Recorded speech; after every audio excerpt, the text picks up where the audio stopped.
The assassination of Hamas operative Mahmoud al-Mabhouh in January suddenly thrust the murky world of Israeli espionage into the headlines.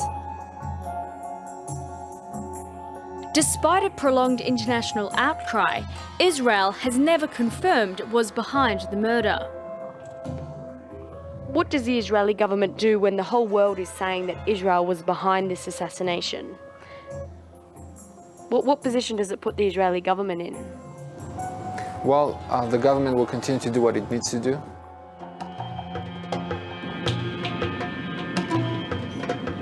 I'm on my way to the Hezbollah stronghold of Nabatieh in South Lebanon.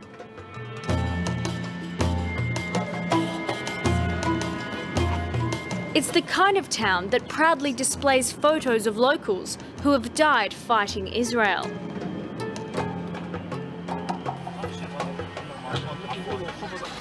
The only reason I'm allowed to film is because we're being closely watched by a minder from Lebanese military intelligence. Here, even the most mundane-looking streets hold dark secrets. Nabatieh is on high alert, partly because of this car dealership and garage. For over 15 years, it was owned and run by local Marwan Fakir. But late last year, he was arrested and charged with spying for Israel. Fakir's neighbour Hassab was shocked by the revelation. كيف انه واحد بيجي بتقعد بيقطع الصبح صباح الخير مساء الخير اخر شيء بيطلع عميل تكون انت واحد معتبره مثل من الحاره خيك يا خيي ما ابسط الامور يعني وشغله عم تضر فيك اخر شيء بيطلع عميل بيوقف بسب لليهود للكذا للطيران انه كيف عم بيعملوا بهالعالم عم بيخوفوا العالم وهو عميل هو عم بيجيبهم لهون. Fakir reportedly confessed to hiding tracking devices inside cars he sold or repaired for Hezbollah. Hassan Ilik is an investigative reporter with Al Akbar newspaper in Beirut. He's been following the story closely. فمروان الميزي فيه انه مثله مثل اي شخص بالنبطيه هو عنده قرايب بحزب الله، عنده بالمقاومه، عنده اشخاص قراب منه بيشتغلوا بالمقاومه، عنده جيرانه ممكن يكونوا بالمقاومه. It has been going on secretly, covertly. For Israel, disrupting what the Lebanese call the resistance is a top priority. Dr. Ronan Bergman is one of Israel's leading intelligence analysts.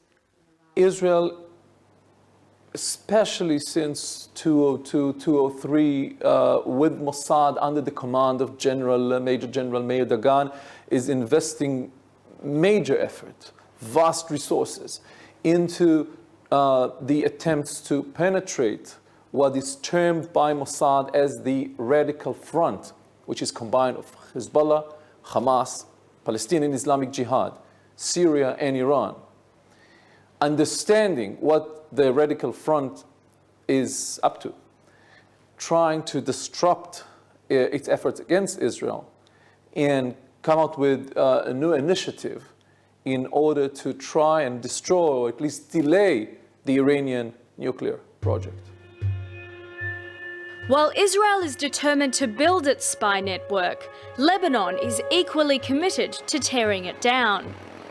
Over the past year and a half, Lebanese intelligence services say they've arrested more than 80 people working as Israeli spies. Some have already been tried and sentenced to death. This is how the arrest of one important operative, Ali al-Jarrah, was reported on Lebanese television. طوقت فرقة من الجيش اللبناني منزل العائلة القائم في المرج، وتم اصطحاب شقيقه يوسف الذي يعمل سائق شاحنة، ومصادرة سيارة باجيرو يملكها علي. والسيارة المصادرة تحدثت معلومات عن استعمالها للاستطلاع والمراقبة لشخصيات ومراكز ومواكب على طريق دمشق الدولي.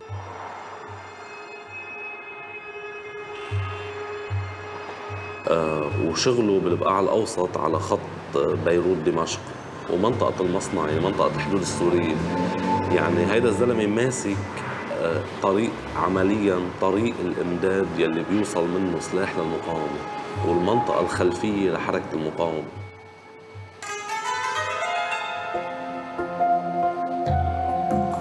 Cracking the Israeli spy network has revealed many secrets, including here in the ancient port of Byblos, just an hour north of Beirut.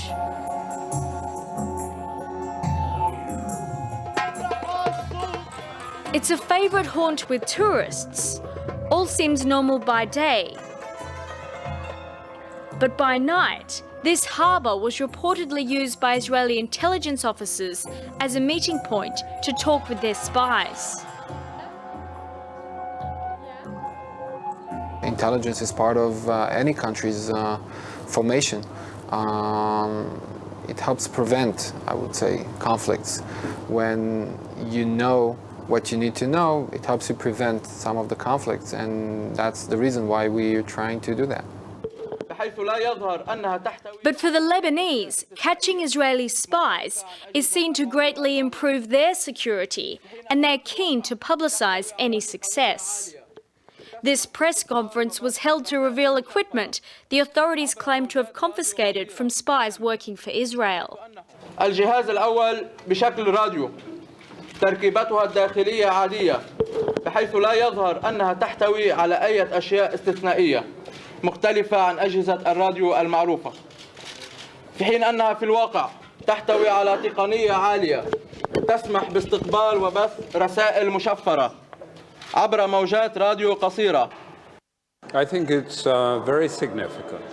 And really there's been an enormous unravelling, if you like, of what seems to be not just one network, but several. Alistair Crooke spent over 2 decades as an MI6 British intelligence operative and diplomat in the Middle East. Wherever it is. He lives in Italy Beirut.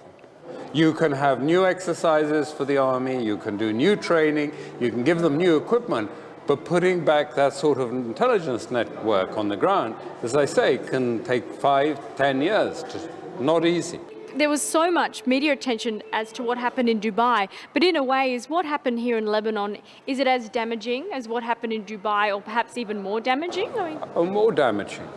Much more damaging, because there may soon, there could be easily some form of conflict here in Lebanon. And it's not just the former spy who thinks there may soon be another war here. أما الآن فإن الأعين والآذان التي تحتاجها إسرائيل في حربها المقبلة هي أقل بكثير مما كانت عليه في العام 2006 بعد كشف هذه الشبكات وملاحقة هذه الشبكات. Former Lebanese Army Brigadier General Amin Hotait oversaw Israel's withdrawal from South Lebanon a decade ago. وهذا يؤثر على إنتاجية العملية العسكرية، وهذا يؤثر بشكل أو بآخر على جرأة إسرائيل في اتخاذ القرار للدخول إلى الميدان والذهاب إلى الحرب. إننا نحن نرى في لبنان أن كشف الجواسيس يمنع الحرب أو يؤخرها.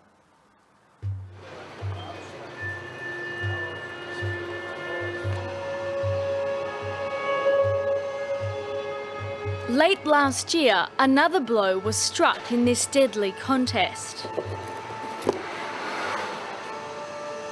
On the 23rd of December, a parcel delivered to the Hamas office in Beirut exploded, killing 2 of the organisation's members. It may have been intended for this man, Osama Hamdan, the Hamas leader in Beirut.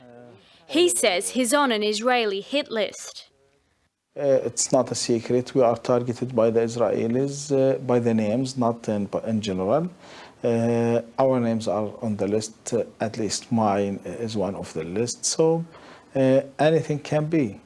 The issue of using targeted assassination is very complex. There are moral issues, ethical issues, and of course, effectiveness issues. Does it worth it? And we should judge every case by its own. I can give you few cases when Israel assassinated people. Outside Israel, in the territories, in Europe, in Arab countries, when it had major positive effects from the point of view of Israel.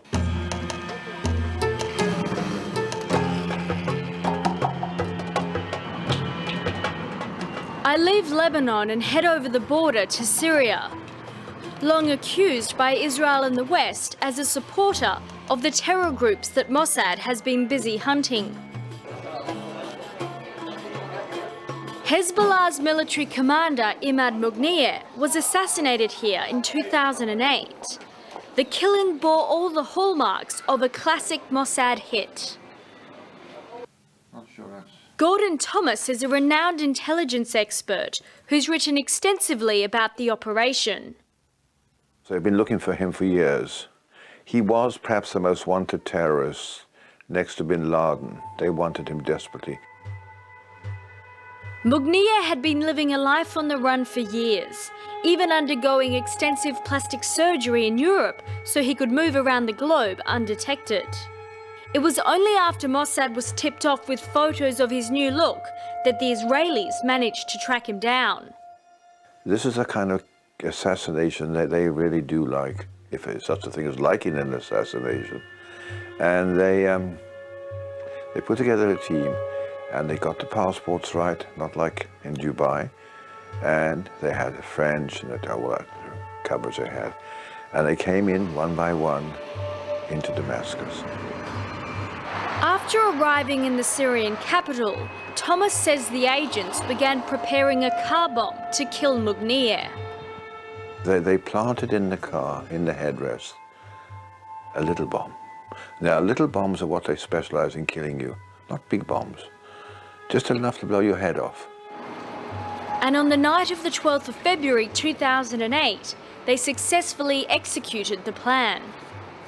They waited in the street at each corner of the street, one in one corner, one in the third, and one in the car. And they would detonate the bomb with a flick of their phone, which would blow him off. And so when he arrived, bang, it went, his head went off, he's gone. This is a criminal act. This is a terrorist act.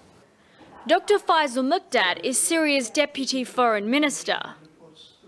Such actions should not be repeated because they contribute to the already explosive situation in the Middle East. What is the Israeli government's official position on extrajudicial killing? Again, our position is not very different than the position of many of the Western world countries. We follow the same laws, but in addition, we follow the same moral values. And we will never do something if it's not for self-protection. Just 6 months after Mughniyeh's death, another high-profile figure was assassinated in Syria, this time in the coastal resort town of Tartus. In the summer of 2008, Brigadier General Mohammed Suleiman, a top Syrian military official, was holidaying here. Said to be one of the president's closest advisors, Suleiman was reportedly in charge of transferring Iranian missiles into Lebanon for Hezbollah. It was to be a fatal assignment. Late one afternoon on the 1st of August 2008, Suleiman was reportedly taking a stroll on this beach when he was shot.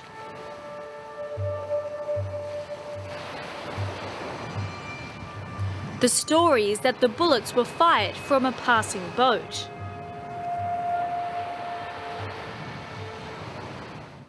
Israel has a long tradition of not commenting on a huge number of operations that were attributed to Mossad. Now, I can tell you that some of these operations were indeed conducted by Mossad. Some of them were not. The next battle in this hidden war is occurring in Israel itself. In an Arab town in the north of the country, Palestinians are calling for the release of 2 of their community members. They were arrested by Israeli intelligence in May and accused of spying for Hezbollah. فإن أرادوا لهذه البلاد أن تتحول لغوانتنامو كبير نقول لهم سجونكم ومعتقلاتكم كلها لن تسعنا كلنا ولا يوجد سجن في العالم يتسع لشعب كامل. This is Hanan Abdu. She's the wife of Amir Makhul, the head of a Palestinian rights organisation who was one of those arrested. When they came inside. Intelligence officers came at 4 in the morning to arrest her husband. They started separating. Three people sit here in this table, starting bringing our everything what they can. They took Amir computer, they took a laptop which was here. They took 2 computers of our daughters from separate rooms. He's a political activist. He's a human rights defender. He don't have to spy. He just doing what he's doing to say, to speak, to publish. He's writing. This is still under partly under court gag. So we cannot discuss the actual details of what they are accused of. But Israeli intelligence, Israeli Shin Bet, the domestic security service, is very much concerned to Iranian attempts to recruit spies in Israel. As the arrests and the hits continue, many questions remain on the issue of state-sponsored assassination. If you are in charge of a secret organization, of the Mossad, and you know that in a house that you cannot approach, which is surrounded by armed forces, and in this house, people are preparing to send 2 suicide bombers that you would not be able to stop tomorrow and are going to explode themselves in a bus. And you are completely sure, 100% sure of your intelligence. This is the only way. What would you do? Simply killing people that you tick off as the bad men. I mean, this is just not anything to do with intelligence as it's been understood. This is simply a program of political killings in many ways. I mean, extrajudicial killings. I mean, clearly in terms of, has it set back Hamas? No, it hasn't. They simply they get replaced, and generally the history is that they get replaced by people who are more radical, not less radical.